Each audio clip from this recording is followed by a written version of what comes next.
Ndio natamani kuone. Kweli baby. Mimi pia. Sekunde moja tu ikipita. Na mimi sikuona uzuri wako. Jamani kweli. Sio kusikia hivyo. Mimi ninavyokupenda. Kweli unanipenda. Nakupenda pia. Chunga sana.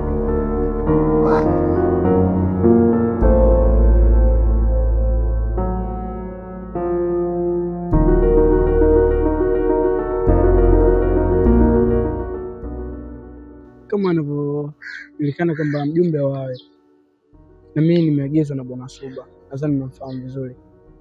Kitu ambacho kanambia ni jinsi tu ya kusisitiza kwamba anakupenda sana, hawezi kwamba na yeye, na hata ombi lake kwako na sasa limefanikiwa.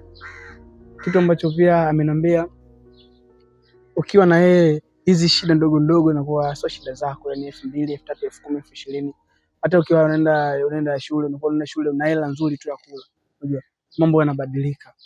Sawa, mimi nakusikiliza, ninakuelewa. Kila klabu unajua mimi ni mwanafunzi. Kuna mwanafunzi haruhusiwi kuwa na mahusiano? Bana, sijasema hivyo. Najua kama mwanafunzi. Ila sisi ni kama kwani mwanafunzi hatakiwi kuwa na mahusiano? Unaweza kama mwanafunzi na bado ukaa kwenye mahusiano. Na wewe na maisha yako yakaenda fresh. Jinsi gani tu wewe utakuwa na akili kwa kuchunguza. Yaani utakuwa unapewa hela. Unaenda shule una 50,000, 30,000. Utakuwa na shida gani sasa? Unakuwa unasoma tu. Kila nao. Nigani? Asisikie mtu yoyote.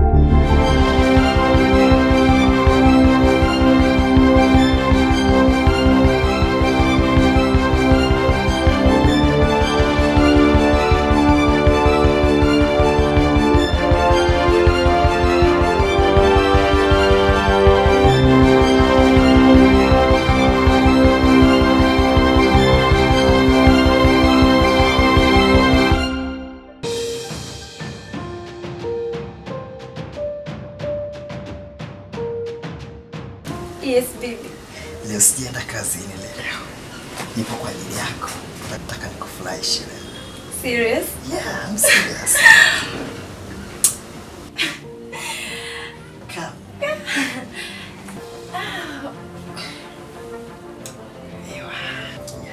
That's my baby. Yeah. My everything. Wow. My heart.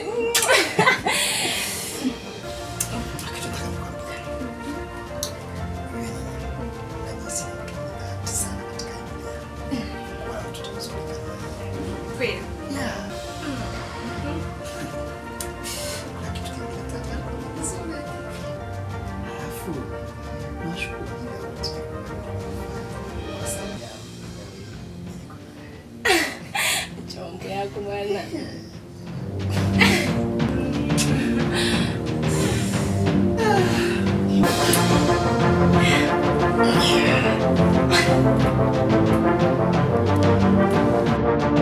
Mwanangu Suba. Ndio bwana. Na neno moja linaitwa mapenzi. Ndio neno achana nalo kabisa. Yaani kipindi niko na wasiliana na yule wife wangu yani kabla sijamweka ndani, tuko kwenye mawasiliano mwanangu. Na sasa hivi kuna tofauti sana nilivyomweka ndani, sasa hivi napenda sana kuliko kwenye mahusiano. Na pia kuna vitu anashawishi nilivyomweka ndani, kuna vitu anashawishi.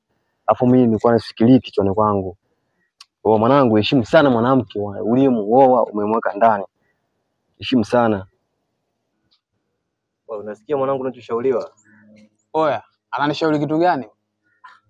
Si ushauri? Ushauri upi? Sikizana ambieni, sasa mimi nitakuwa manabii au sio? Nyinyi mtakuwa manabii lini? Wewe unapinga. Mimi hapa nilipo nyinyi naruka mtoto Rahma kama kawaida. Unaelewa? Yaani nyinyi hapa nilipo mimi naruka mtoto Rahma hapa na yeye shanalibia hata kikao. Mimi naondoka. Oya, huyo mtoto Rahma ni mwanafunzi. Nyinyi mmetumwa. Kwa maana mwanangu wewe unataka kusikiliza si wasikilize au sio? Mimi niko naamini alafu naona hizi. Kwa hiyo umeona niko na hapa finga 5 hivi. Lakini dakika za mwisho mnakuja kuharibu. Si unajua? Hizo kama ndio pointi zenu mnaweza ongea. Baridi. Mimi naona tumemalizana. Tutafutane siku nyingine kwenye dili za maana. Baridi tu. Hii unajikuta masia. Kama uelewe nini? Tena mimi babu.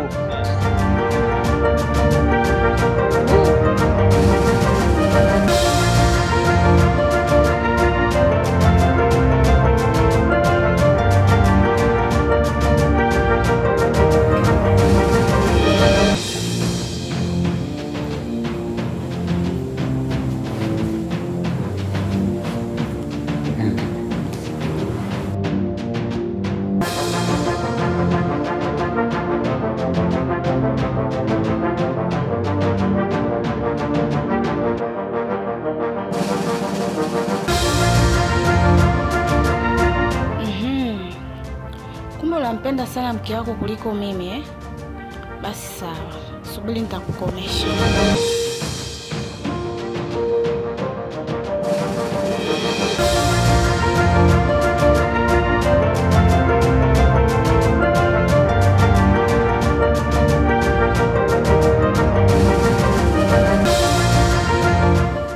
Tukiwa urudi basi haina shida.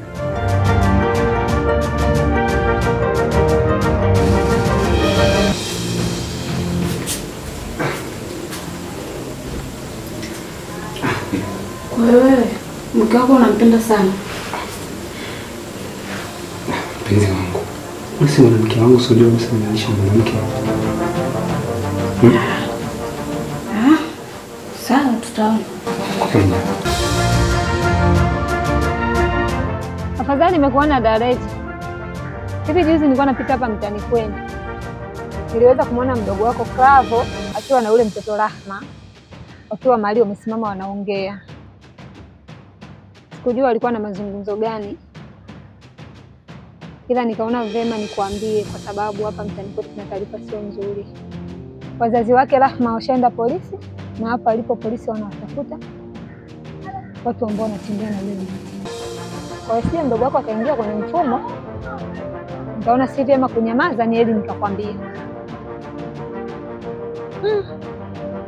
Kweli? Ni kweli Dareji.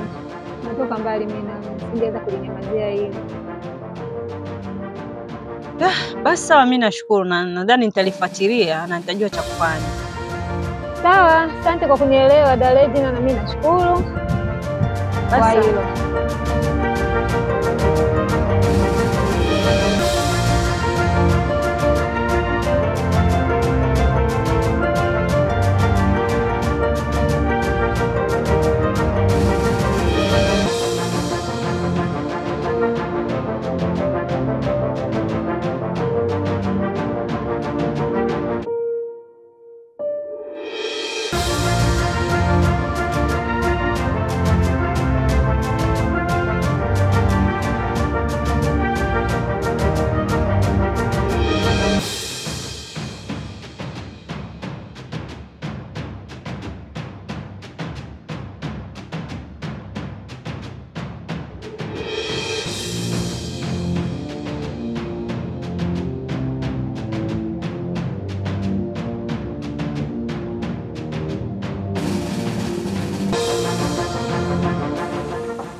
Mzima. Hiki ni nini? Neno salamu. Salamu ipi unaohitaji wewe? Yaani wewe mwanaume umefikia saizi kuja na nguo za wanawake humu ndani. Wewe hichi ndio kile ulikuwa unaniambia unanipenda, sijui unanimisi muda wote, sijui na macho mazuri, unaniletea nguo za wanawake humu ndani. Pokea hata begi basi. Hii nguo ya nani? Pokea hata begi. Nikupokea begi kwa lipi? Yaani haya ndio mapenzi ulikuwa unaniambia unanipenda, sijui uzuri, sijui na kumisi muda wote. Unaniletea nguo za wanawake humu ndani. Na kwa nini unaninyang'anya? Sikiliza. Nikusikilize nini? Hiyo nguo ni ya nani? Sikiliza, nitajua cha kufanya. Utajua cha kufanya nini? Nimekuuliza hiyo nguo ni ya nani? Mimi ndo mwanaume wako, sawa? Hata kama wewe ni mwanaume ndio uniletea nguo za wanawake humu ndani. Sina wewe. Siwezi kubeba ile begi, nimekwambia uniambie hiyo nguo ni ya nani. Alafu unaongea na wewe unaenda ndani.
mnajua mimi ndugu zangu. Najua mlinikanya sana. Mlinijaribu kunitoa katika msalaba ule. Lakini mimi ngajua na mimi ni mwamba. Leo hii nimejikuta nimevuruga. Hamwezi amini yule mtoto Rahma ule ni mjamzito. Siende kapi mimi sura yangu. Msaada sina. Ninachokifia zaidi ni kwenda jela. Itakuwa nimeharibu mipango yangu yote. Na nyinyi ndo ndugu zangu, nyinyi ndo marafiki zangu. Naomba please mnisaidie ndugu zangu. Sisi tulikwambia. Au kitu gani hapa kwa vigeni?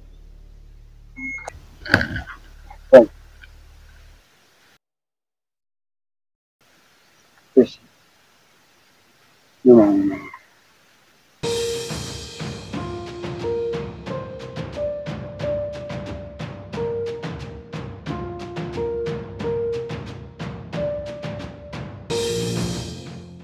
Ndugu yangu. Ndio. Kuna jambo bado nimekuita. Kunishauri. Sawa sawa. Kuna sofa limetokea. Ndio. Ninashimilia kutolewana kidogo. So sisi wanaume nilichibwa kidogo sasa katika fanya mambo yetu na chipuko wangu. Ule mwanamke ameenda kuoga. Kumbe paipu yake ndani swali yangu. Umeona? Kurudi nyumbani shemeji yako sikaiona ile nguo.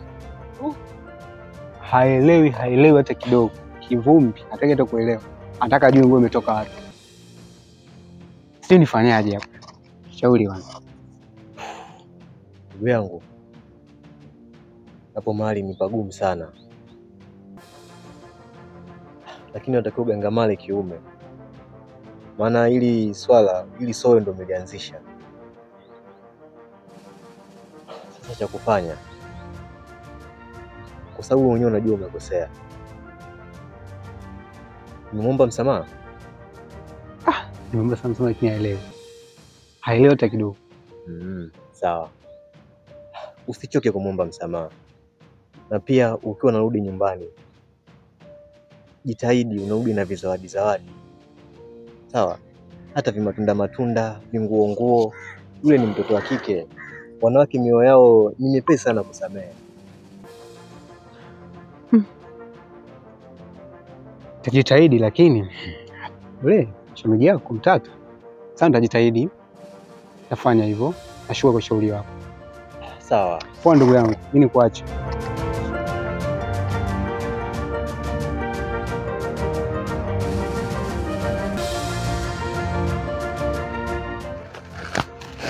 Nyasa.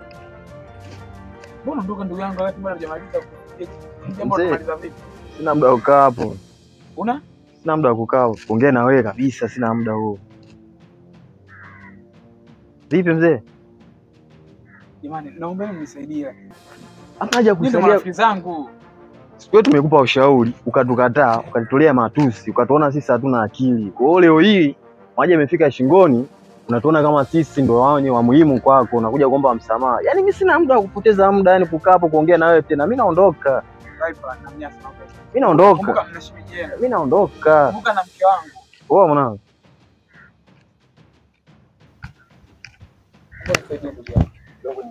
Gani? Asiyefunzwa na ulimwengu mwingine. Bila mtu mnisaidie sana. Wewe ndo mtu wangu wa mwisho. Ukinikataa wewe mimi nitakuwa mgeni wa nani?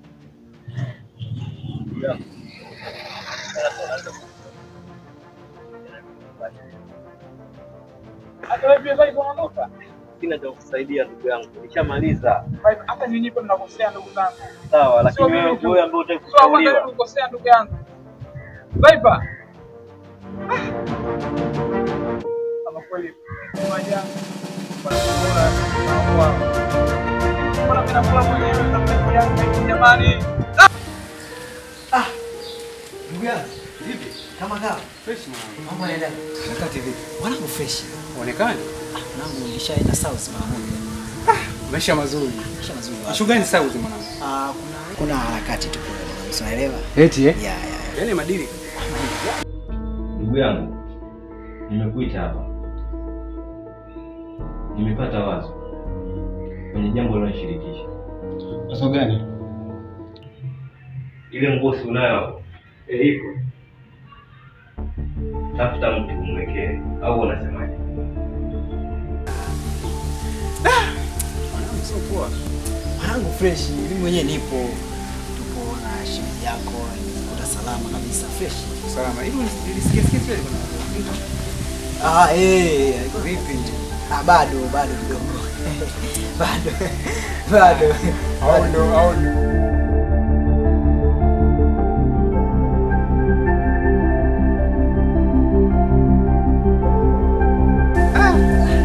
haya bana.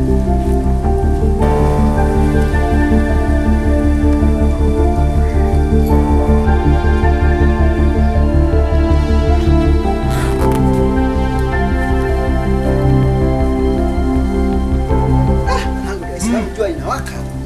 Sio poa jua hili. Mwezi wa pili huu mwanangu sio poa. Eti pambana hivyo tunajua. Ndio hivyo. Sema tutawasiliana au si na wewe nyumbani mara moja hapa. Salimia shemeji bwana. Siwazi nishafika. Basi ina noma. Tutawasiliana. Poa. Namba yako ninayo. Haina noma. Poa.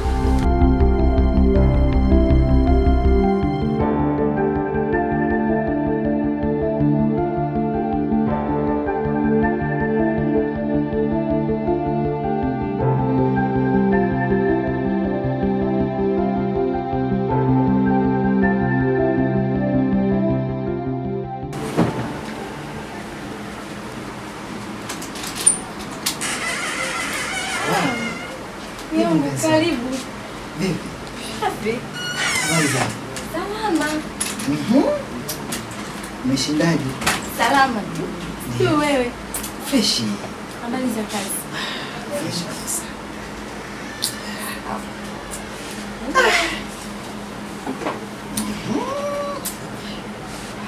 Sasa. Umecheza wapi? Wewe kama mtoto. Siwezi kuacha kucheza zawadi. Wow, that's my baby. Nimekuletea zawadi tena nzuri. Sawa.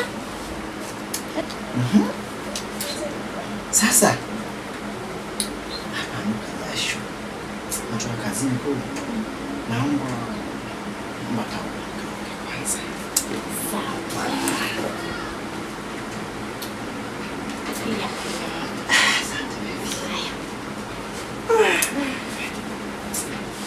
Hey.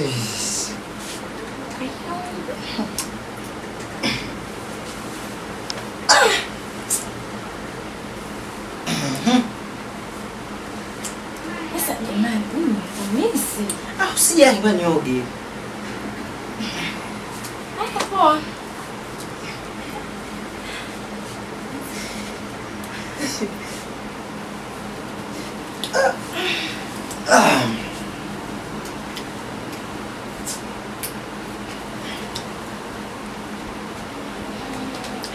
Hizi nguo mbona zimechafuka sana? Nilikuwa kazini.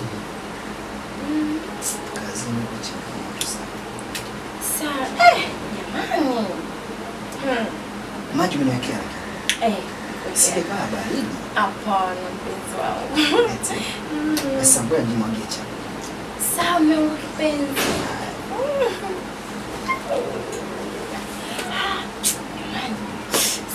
Chelewa wapi mwanaume ananipenda huyu.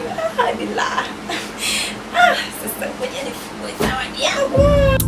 Alafu nimechoka jamani. Kila siku ni zawadi.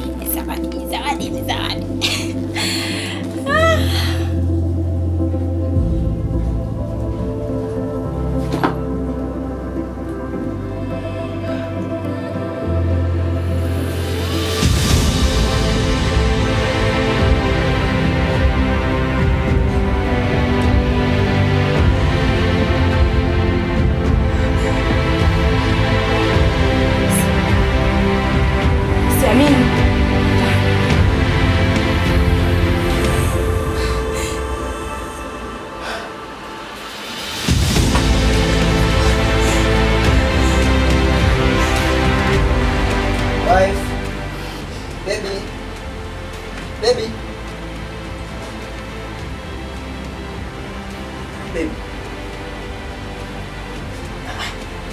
Baby, vipi?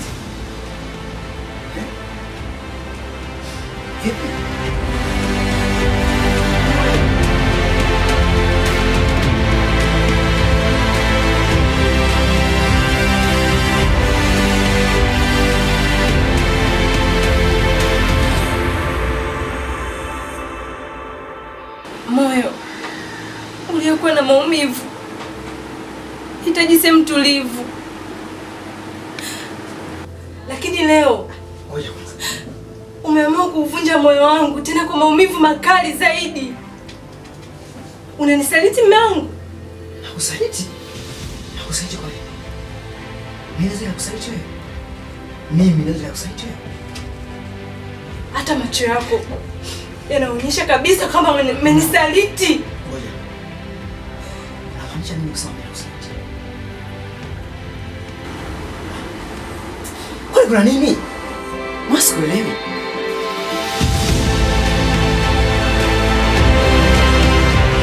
Mtoa kwenye begi lako? Kwenye begi langu? Ndio. Hapana. Hapana. Meo. Tena begi lako la kazini. Wini. Haiwezekani. Haiwezekani hata kidogo. Nakupenda mume wangu. Kwa nini unanifanyia hivi? Kwa nini? Hivi kwa sikuelewi. Unielewi kivipi?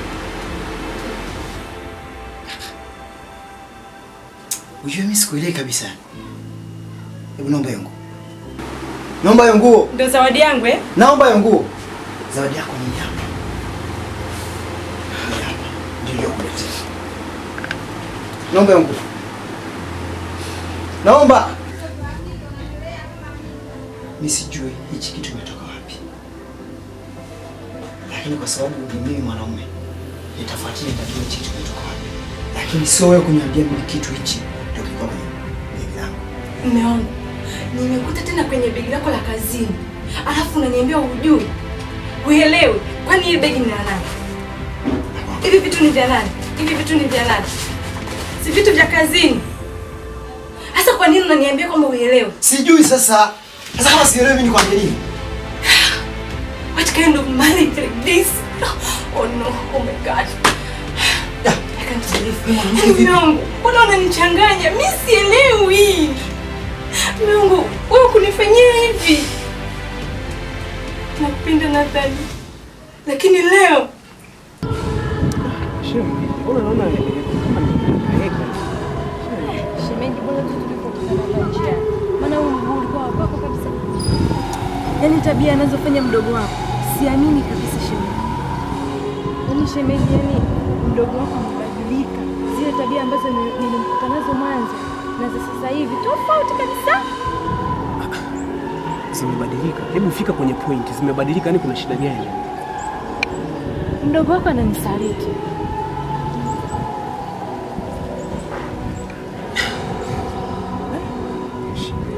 Sasa una uhakika gani shemeji na hili? Shemeji, mimi na uhakika kwa sababu nimemkuta na kitu ambacho mimi kimeniumiza sana shemeji. Una uhakika gani juu ya hili? Yaani shemeji, mimi nina uhakika kwa sababu nimemkuta na nguo ya ndani ya mwanamke kwenye begi lake la kazini. Mwanamke tena iliyotumika. Afadhali ingekuwa mpya. Lakini iliyotumika shemeji na ina uchafu kabisa. Labda pengine hakuwa na mazoea ya kukuletea zawadi. Yeye ameamua labda iwe hivi. Shemeji, nakwambia ina uchafu kabisa na harufu kabisa. Huwezi kuamini. Ndio maana mimi nimeomba, yani huwezi kuamini shemeji, mimi hapa yani nimechanganyikiwa. Kwa sababu sio mume wangu yule wa zamani ambaye namjua. Hiyo nguo iko tena bahati nzuri, jana kulikuwa ng'ombe mbaya mno, hiyo nguo alinipokonya. Alafu nimebahatika hiyo nguo kuiiba tena. Ili mradi wewe nikuletee ili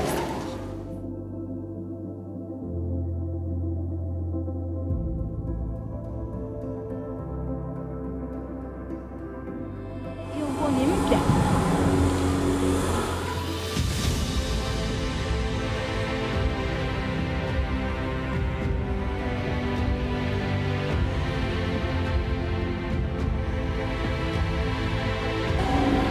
Yeye mwenyewe anajua kuhusu hili. Yeye anajua, lakini kwamba nimechukua hii nguo hajui. Sasa iko hivi. Kwa sababu umeleta kwangu na shida yao wewe, naamini ni suluhu. Sawa? Kwa mimi nitalifanyia kazi, nafanya uchunguzi. Kwa sababu gani? Huenda ndio umemkuta naye, ila wewe na mimi hatujui aliipata katika mazingira gani. Ndio maana nimefanya maamuzi ya kuungana na wewe. Kabla sijafanya maamuzi yote, naomba ulishughulikie. Sawa, hamna shida. Sawa shemeji. Haya, bye. Salimia dada.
Safi sana. Karembo. Karibu. Nimelala nimeamka. Ndoto kumbe upendo mshani. Toka amekuja kwenye maisha yangu kaichota akili. Siwa na enjoy sana nikija nyumbani. Ushwagi maneno. Siwezi kuishia maneno, niko na kizazi changu. Just imagine nafika nyumbani nakuta cool air condition. Lazima na enjoy. Rembo kama wife material. Kama kwenye begi kuna nguo zangu za kazini ambazo ziko sawa. Ninahitaji uzifue ili kesho nitati na kazini.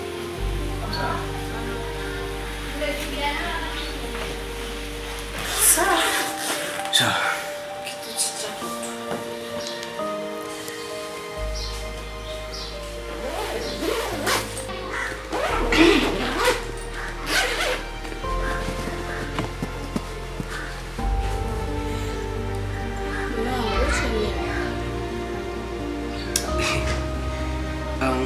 Huwezi kukijua hata nikikueleza. Sawa. Ila ni miongoni mwa vifaa vyangu vya kazini. Sawa. Ndio maana nikaitwa begi la kazini. Sawa. Yeah.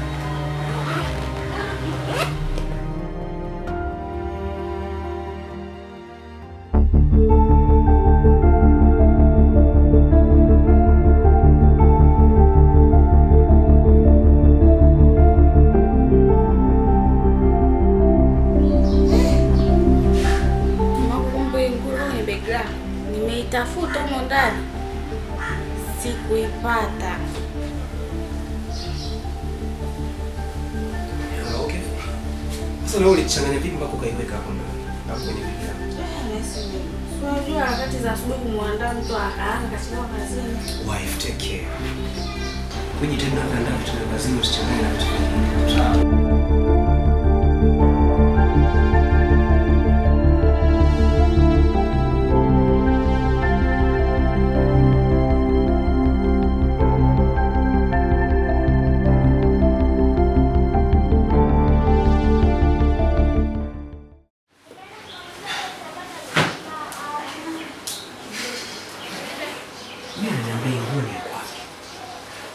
Ile shemeji ameniambia aliona kwenye begi la mume wake.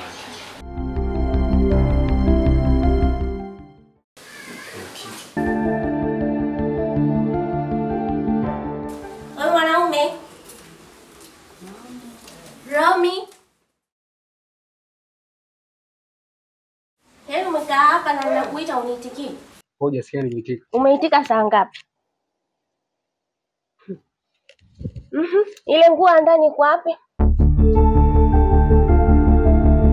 Ile nguo kuna jamaa wangu anauza zile nguo. Kwa hiyo alinipita pale katika kufanya biashara akajikuta kaniwekea mimi. Kwa kanipigia simu kaniambia nguo imepotea. Yaani amekuwekea nguo kwenye koti lako. Nguo ya mwanamke. Na ni rafiki yako na anajua una mwanamke nyumbani, anakuwekea nguo ya mwanamke tena iliyovaliwa. Kashanipigia simu, namrudishia nguo yake. Unamrudishia nguo yake, mbona ni chafu na imevaliwa? Na imefuata nini humu ndani kwetu? Na kwa nini akuwekee wewe? Mama ile ni nguo ya mtumwa. ya mtumba kati chafu kabisa, inaonekana imevaliwa. Wewe nguo za mtumba si oga safi? No, nguo za mtumba nazijua. Ile nguo imevaliwa kabisa na ni ya mwanamke. Ile inaonekana kabisa mwanamke kaivua akakuwekea wewe, alafu unaniambia rafiki yako. Nishajua. Unataka kujua ukweli lipo? Ndio, nahitaji kujua ukweli.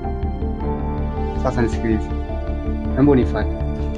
Yaani hapa hatufuatani kokote, unieleze hapa kwamba ile nguo ni ya nani na imefuata nini humu ndani kwetu. Unataka kujua ukweli? Ndio. Naomba unifuate. Sasa ole wako. Nifuate. Sawa, usinipandishie sauti wakati wewe ndio mwenye makosa. Na kufuata na ninahitaji nikifika huko tunapoenda uniambie vizuri kwamba hiyo nguo ni ya nani.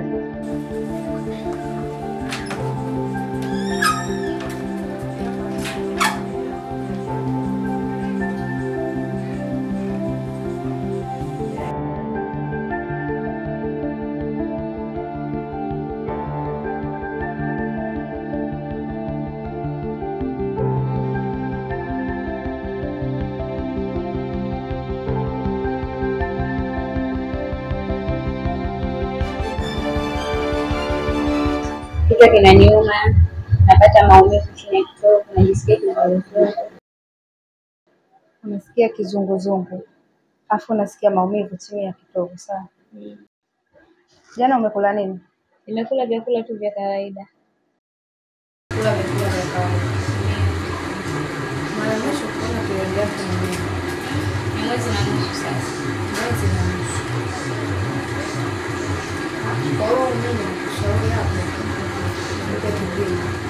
Uende ukapime mimi. Sawa. Nakupa kipimo. Ukifika nyumbani ule mtoto wa saa 11 kabla hajala chochote.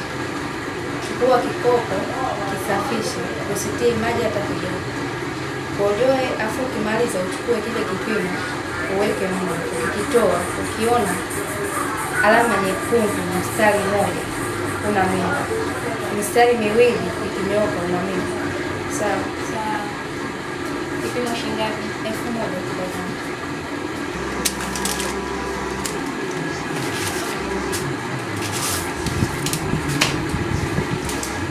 Kama hapa mistari miwili nyekundu, inamaanisha kwamba una nini? Una mimba.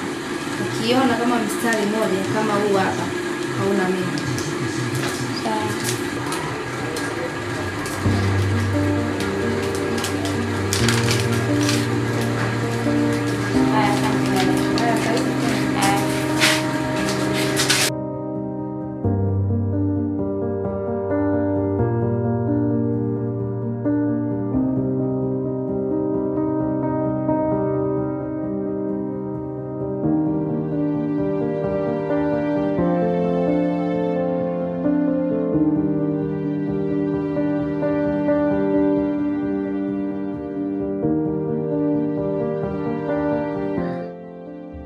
Sasa nilivyokukuta. Bwana nilivyokuwa. Una mpango gani na hili tumbo? Na mpango gani na hilo tumbo? Maana sikuelewa, unajizungusha zungusha kama hujui kinachoendelea.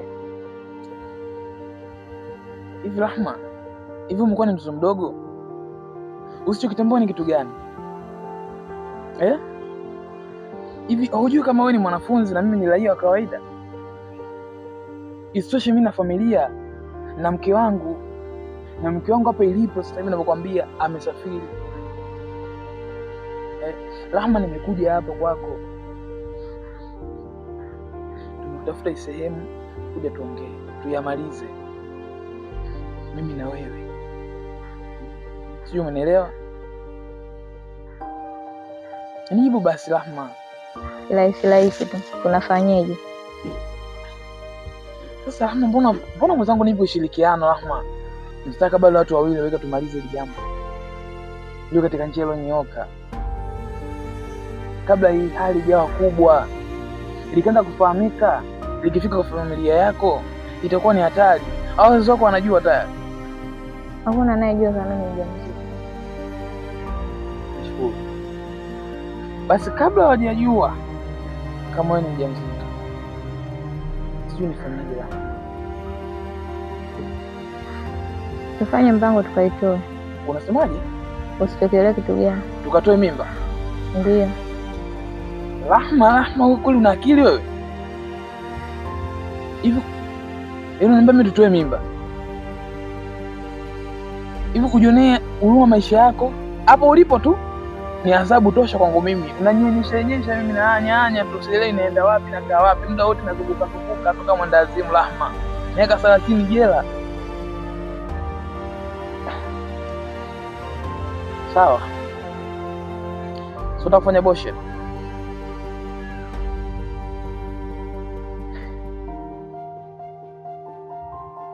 Rahma, nachokuomba swala kutoa mimba ni swala la hatari.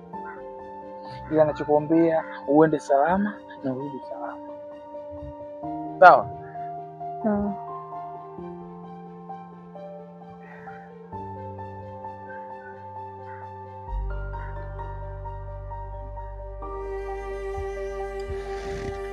Hiyo mimi nilienda kwa ajili ya safari zangu. Sawa? Kwa ajili mimi nataka niende mbali. Ila kutokana na maisha niambia kwamba kuna uwezekano kutoa hiyo mimba. Basi naomba tufanye uwezekano kutoa hiyo mimba. Kabla mambo mengine hayajatokea. Utanipigia basi simu kunijulisha kitu kinachoendelea.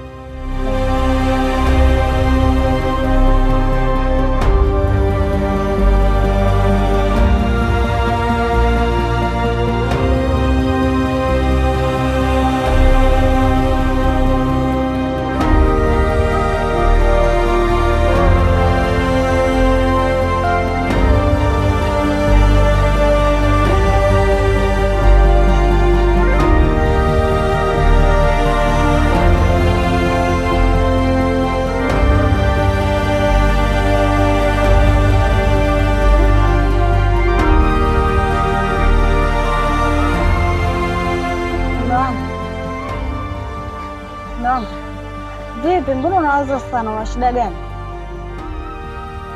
Kwa binadamu yoyote mwenye akili timamu, hususan ni mwanaume, swala kuwaza ni kawaida.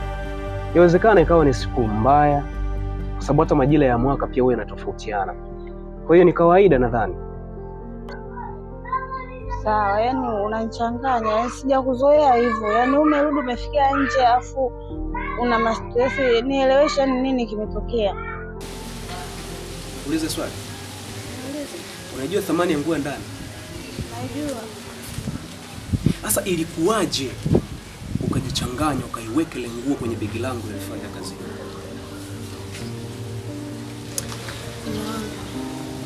Sikufanya makusudi. Yani si nilipokuwa nakuandaa vitu vya kazini. Itakuwa na ile nguo nikaikusanya nikakuwekea pia mume, lakini sijadhamini kukuwekea nguo. Shida tunafanya vitu kwa mazoea sana. Hebu pata picha, mimi pale nafanya kazi na watu wengi. Kuna marafiki, washikaji pale, anaweza akahitaji kitu chochote. Nikamruhusu chukua kwenye ile begi, akaikuta ile nguo. Unadhani kuna picha gani hapo? Unataka kuniambia una akili timamu? Ni sawa, lakini mimi sikufanya makusudi kukuwekea.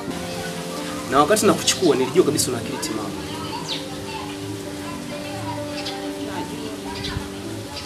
Basi mbaya zikujirudia. Nenda ndani. Sisi tuyazungumze yaishi tu. Nenda ndani.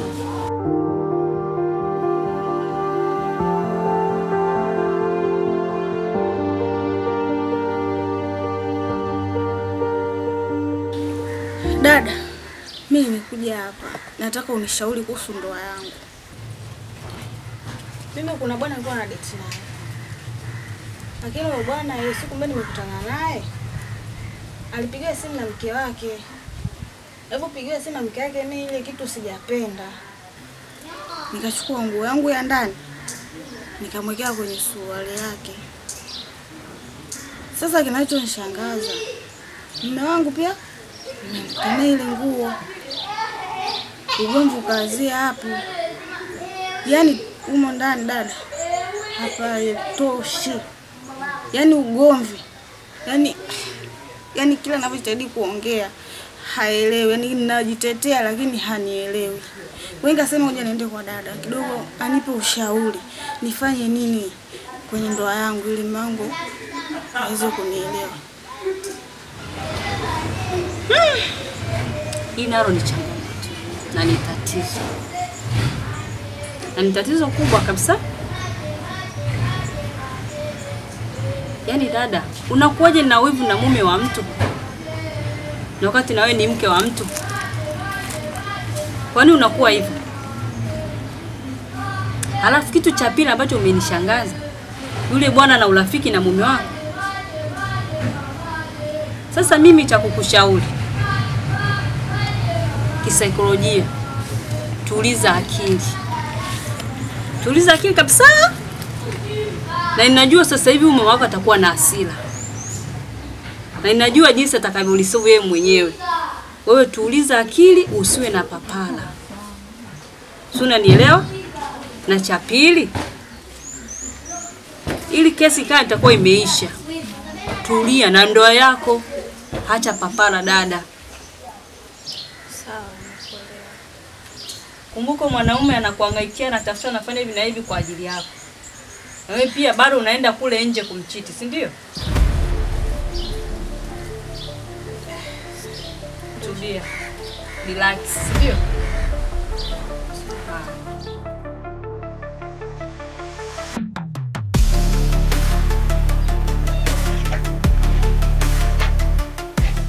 Karibu. Asante. Habari dada? Salama. Naona umerudi tena. Ndio, nimerudi dada. Usikiliza napi. Nimepima mimba, vile mimi ni mjamzito. Ila nilikuwa naombi dada. Nilikuwa nahitaji kutoa hii mimba. Maana mimi ni mwanafunzi, halafu naishi kwetu. Wazazi pia hawajui. Isitoshe wazazi wakija kijua itakuwa shida sana. Halafu nataka niendelee na masomo. Kwa kweli hapana. Mimi siwezi nikakushauri utoe mimba. Kale hiyo mimba wazazi sio shida. Watakuja kujua. Nisaidie dada yangu. Hapana dada yangu, kwa hiyo siwezi kukusaidia. Mimi na hofu ya Mungu, sijafunzwa hivyo. Na mimi siwezi nikafanya dhambi. Jamii ikanichukuliaje baadaye? Mimi kama mimi nakushauri, piga moyo konde. Najua unapitia maumivu makali sana. Lakini nenda nyumbani, kaa chini, tafakari. Hiyo mimba wazazi watakuja kujua kile kinachoshangaza.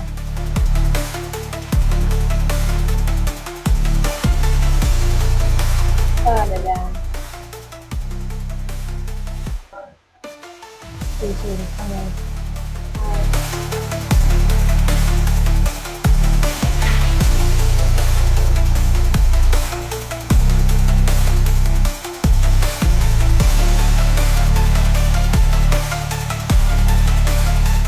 Bwana, kwanza nashukuru tumeonana hapa.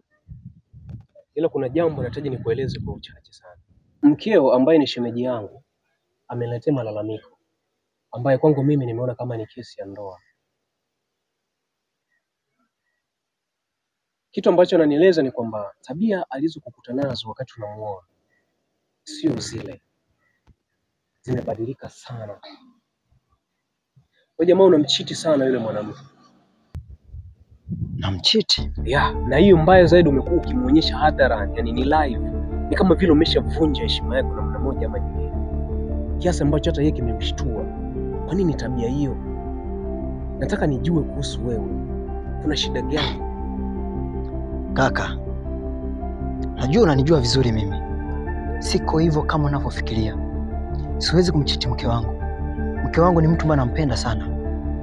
Na sijafikiria kufanya hicho kitu hata siku moja. Sisi ni binadamu. Shemeji vipi? Safi, shemeji vipi? Safi, vipi? Safi, karibu. Shikamoo mume wangu. Marahaba, vipi? Tuna mazungumzo kidogo na kaka. Au unaweza kaondoka, utaona nyumbani. Nadhani hiki ninachokwenda kuzungumza kinaweza kikawa ni manufaa pia hata kwa sababu ni familia. Kwa nadhani anaweza kabaki. Iko hivi. Ndoa inajengwa na watu wawili. Na hao watu hujengwa na mapenzi. Na mapenzi hujengwa na hisia, moyo na akili. Na moyo unapokea taarifa kutoka akili. Hivyo basi, akili ikipeleka taarifa za ovyo ndani ya moyo, jari kunapotea, heshima inapotea, lakini mbaya zaidi unakwenda kutengeneza mpasuko kwenye ndoa yako. Hata kuharibika kabisa. Kaka, inatosha sasa. Naona sasa umeshakuwa mwalimu wa ndoa yetu. No, sio mwalimu. Shemeji, hata wewe kama unahisi au unadhani kuna vitu unavifanya ambavyo iko tofauti na malezi ya ndoa, iache, kwa sababu ndoa ni taasisi ambayo inalelewa kwa busara na hekima ili uweze kuimarika. Unaelewa vizuri? Kwa makini, ifanye mume wako relax, eh? Baadaye. Wewe Unamwambia nini kaka? Sijamwambia chochote. una uhakika? Ndio. Kakangu mimi namjua. Inaonekana kuna kitu umemwambia. Kwani kuna nini? Inaonekana kuna kitu umemwambia. Kaka namjua vizuri. Inaonekana kuna kitu umemwambia. Mimi sijamwambia chochote mume wangu. Una uhakika? Nakwambia nini? Una uhakika? Sawa, twende nyumbani.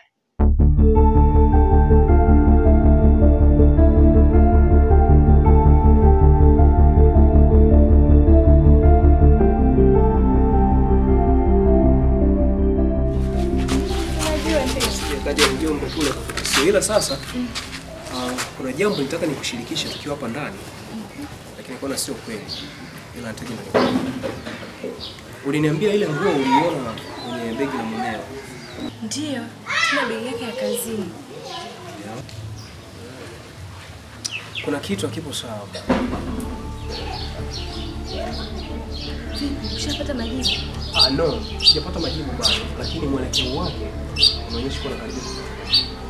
Ile nitaji nikwambie hivi, kwamba kuwa makini na uendelee kuwa na moyo wa subira. Sawa? Majibu yatapatikana na naamini kila kitu kitakuwa sawa. Isipokuwa chochote utakachokisikia kwa yeyote yule kinachohusiana na hili, usisupport na usichukue hatua yoyote, bali usubiri maelekezo kutoka kwangu. Sawa? Sio vizuri. Shemeji, najua unajua kila kitu kuhusu mdogo wako, lakini unamtetea. Kwa nini unamtetea upuuzi? Unajua ananizalilisha mdogo wako. Shema, mimi niko upande wako wewe. Sawa, simtetee yeye. Najua ni tabia potosha. Na hata ningelikuwa mimi natambua hii ni ndoa, nisingevumilia. Sawa? Sasa haitakiwi. Kwa mimi siwezi kuwa upande wake yeye kusema namtetea kwa hili, ndio naona kabisa sio zuri. Sawa, mimi niko upande wako na naamini majibu yanakwenda kupatikana. Kikubwa ni wewe, kama uliniamini toka mwanzo, endelee kuniamini hivyo. Ufumbuzi unakwenda kupatikana. Unaelewa vizuri? Sawa. Relax. Sawa. Sawa. Nitaendelea kusubiri, lakini naomba ufanye uchunguzi ili tujue ukweli wote unaoendelea. Usijali. Sikuwa na maana. Haya. Relax bwana. Mambo mengine yanahitaji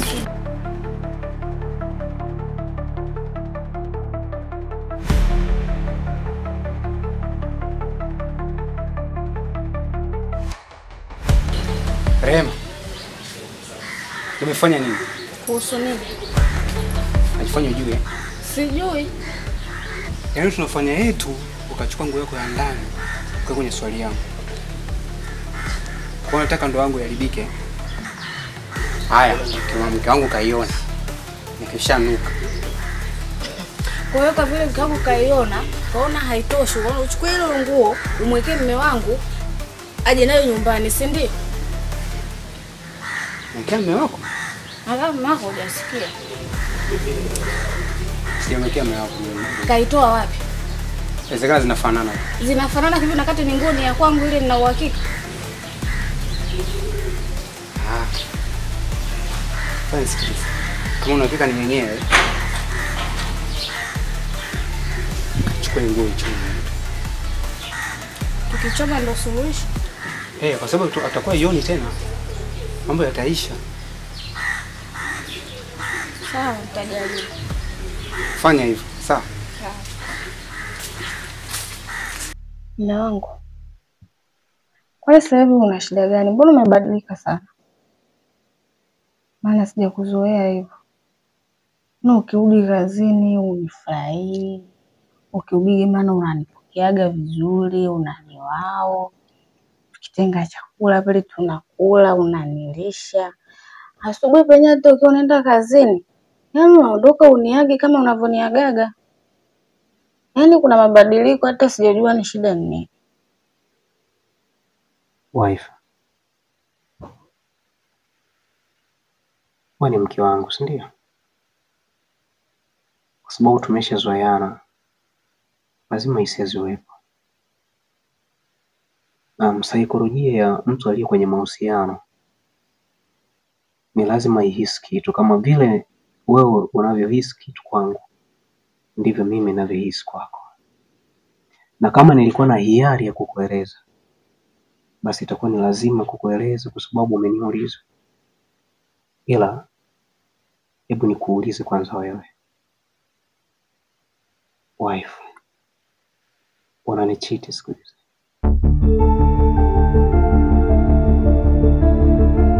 Mimi? Yeah. Usielewa tuaminiane. No, sio tuaminiane. Unajua mapenzi ni hisia. Vile mimi ninavyohisi kuhusu wewe, ndivyo wewe ulivyohisi kuhusu mimi. Kwa siku zote nunisho hii ambayo unaondoka tu ovyo kwamba mimi tayari ushaona ni mtu wa kuchete, si ndio? Sijakuuliza kwa ubaya. Lengo ni zuri tu. Mimi ni mumeo. So nikihisi vitu tofauti na haki ya kuuliza. Sawa, mapenzi ni hisia. Na ndio maana wewe umehisi mabadiliko kwangu. Halikadhalika mimi nimehisi mabadiliko kwako. Lakini maanishi kwa tuaminiane, relax. Sawa? Ni sawa, lakini hii tuuliza maana ya wewe kwamba kabla unaongea una uhakika hivi yani. Okay, relax.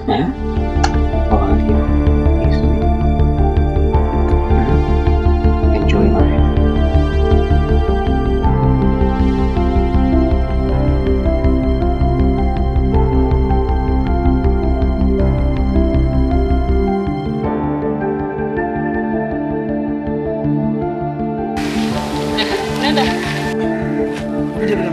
Naongea na njoo hapa.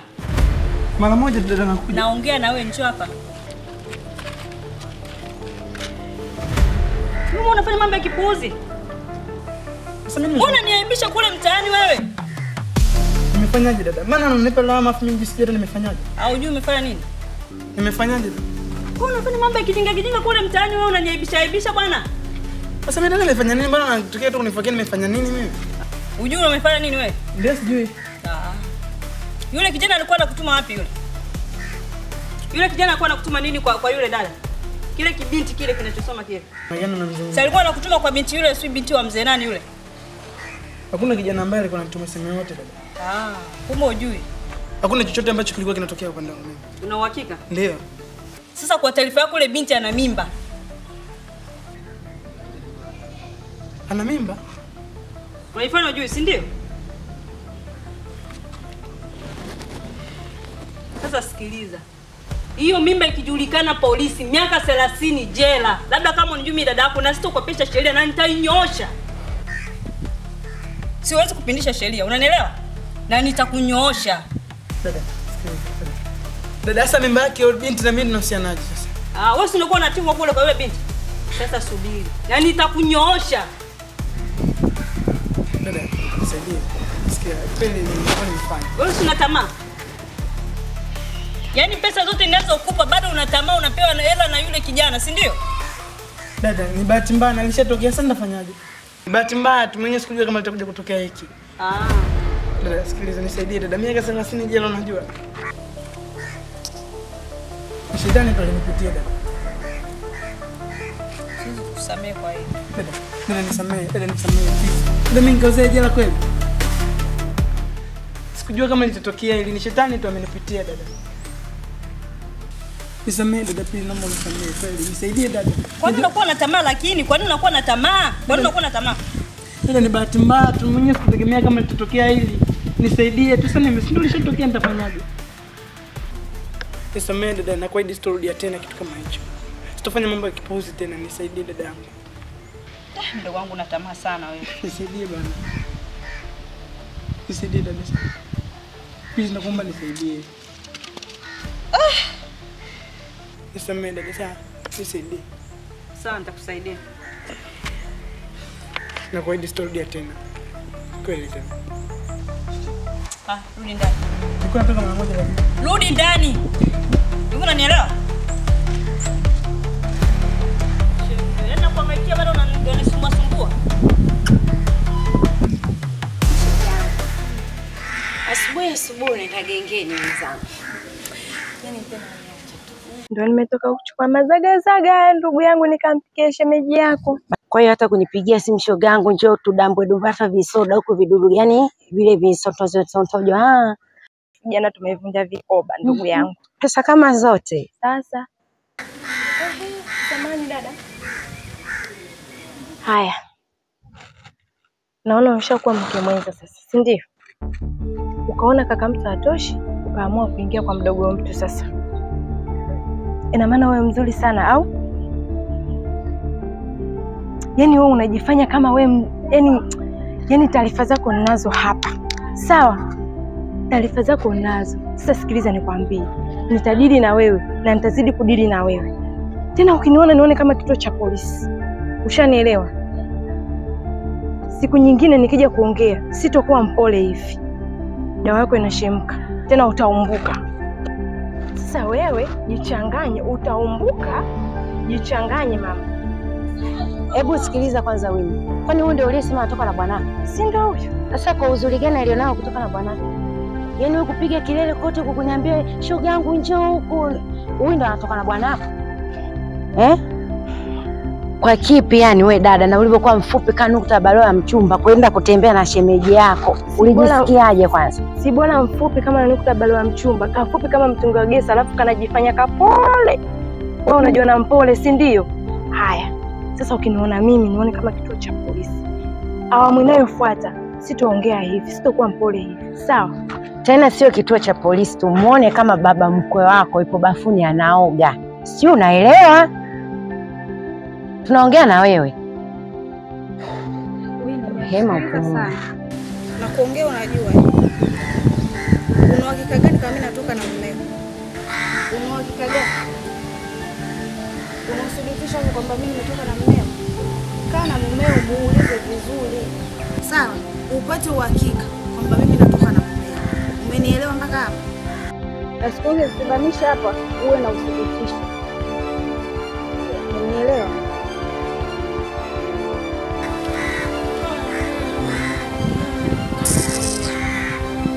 Umesaulika ndio unakutembea.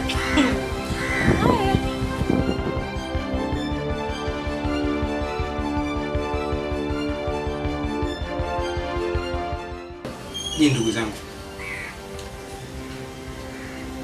Yote yanatokea katika familia yako na familia ya kaka yako. Alisababisha mimi nafahamu. Ni nani? Ni nani mtaji? Unataka kumfahamu? Inabidi kesho tuende kwa kaka yako. Tenda kumtaja.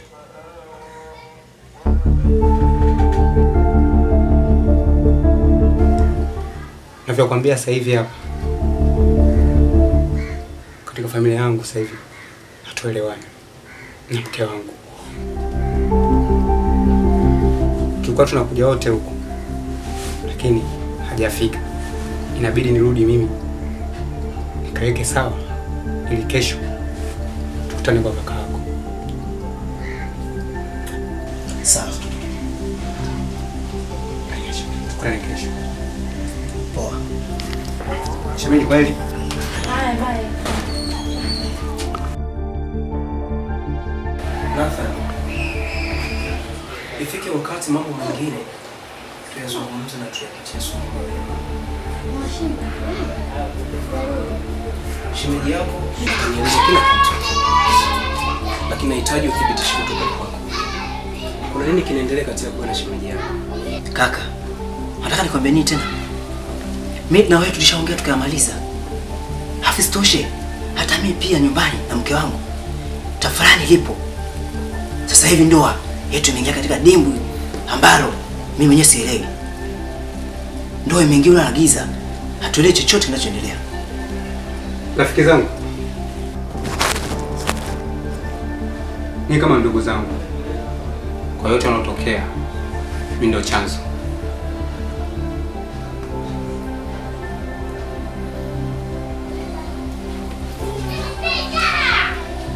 Unamaanisha wewe ndio ulikuwa unatoka na mke wangu?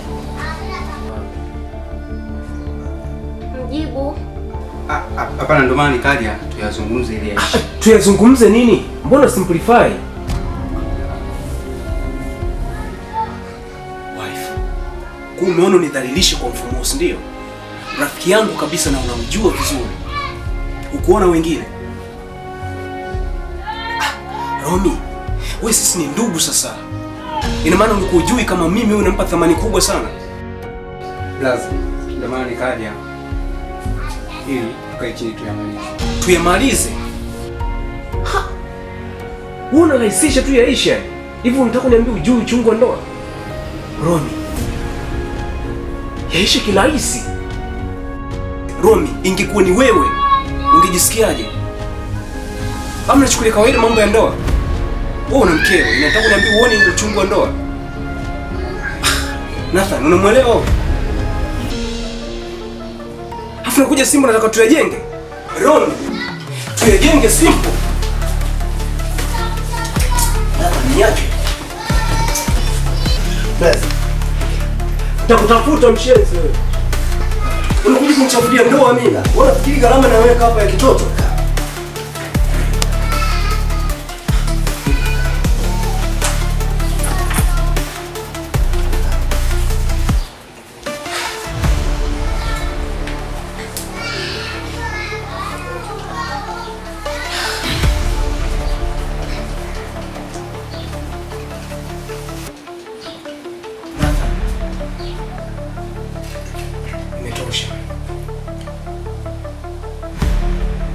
Shemeji yako atakwenda kupumzika kwao.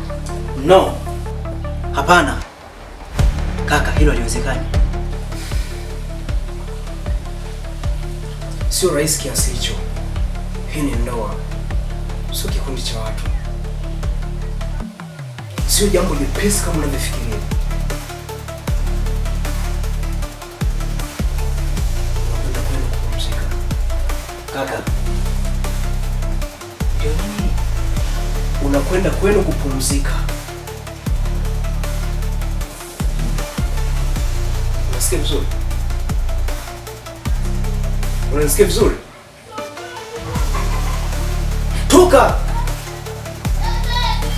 Shemeji. Hapana, usiondoke shemeji. Nathan. Huyu ndo mkeo. Huyu ni shemeji yangu. Huyu ni mke wangu. Ni shemeji yangu. Atakwenda.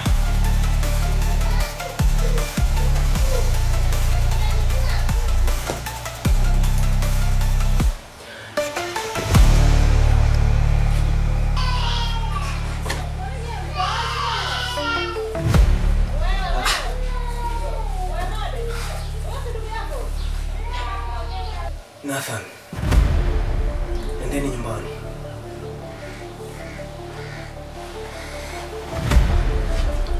Naomba mniache. Hivi kaka. Ano baba? Meji. Abe, Endeni nyumbani. sawa.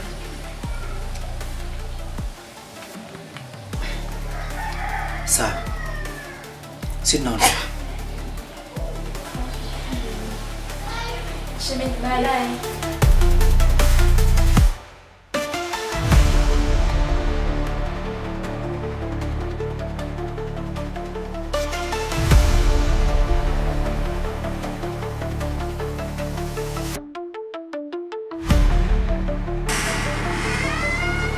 Mke wangu. Mke wangu. Mke wangu.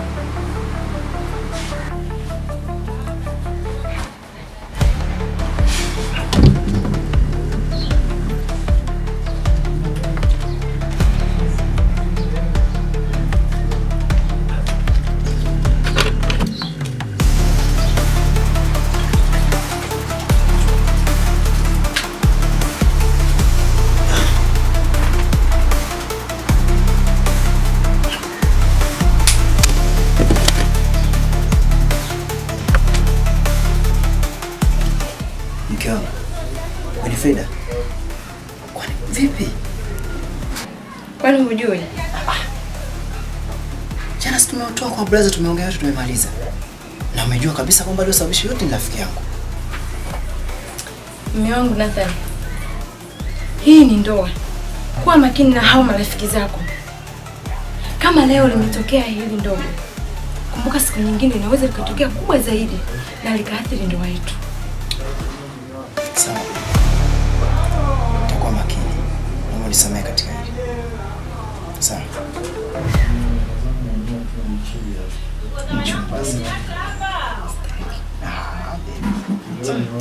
Mwana staki. Basi tuende kitanda. Siku tu niache bwana.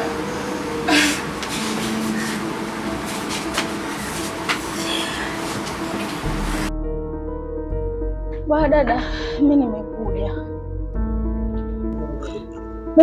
hapa, ile ndoa nilikuja kuomba ushauri ishavunjika. Maisha yangu mimi sasa hivi sielewi nianzie wapi na niishie wapi. Sielewi yani kabisa, yani inachanganyikiwa. Kwa hiyo nikaona nije kwako dada tena, ule ushauri ulionishauri. Ulikuwa ushauri wako mzuri. Nikaenda nije kwako unishauri ushauri mwingine. Maana sina mtu mwingine wa kunishauri zaidi yako wewe dada yangu. Pole sana dada. Mimi ninachotaka nikushauri. Tulia. Tulia kwanza, relax. Si ndio? Mimi ninachojua yule mume wako atakuwa amechukua maamuzi haraka kwa sababu ya hasira. Na nadhani akikaa chini akatulia, zile hasira zikipungua, atarudi tena kwako.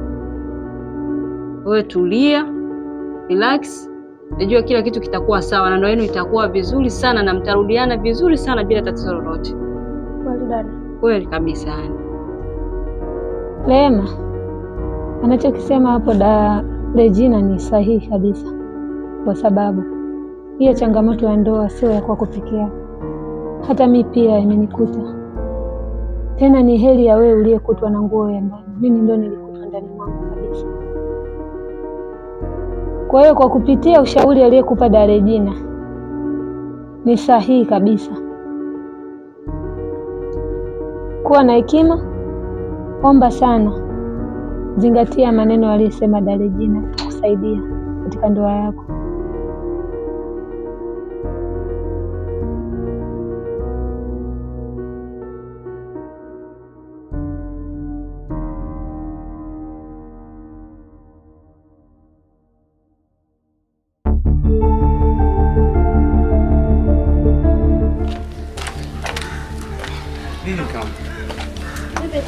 Unaenda wapi?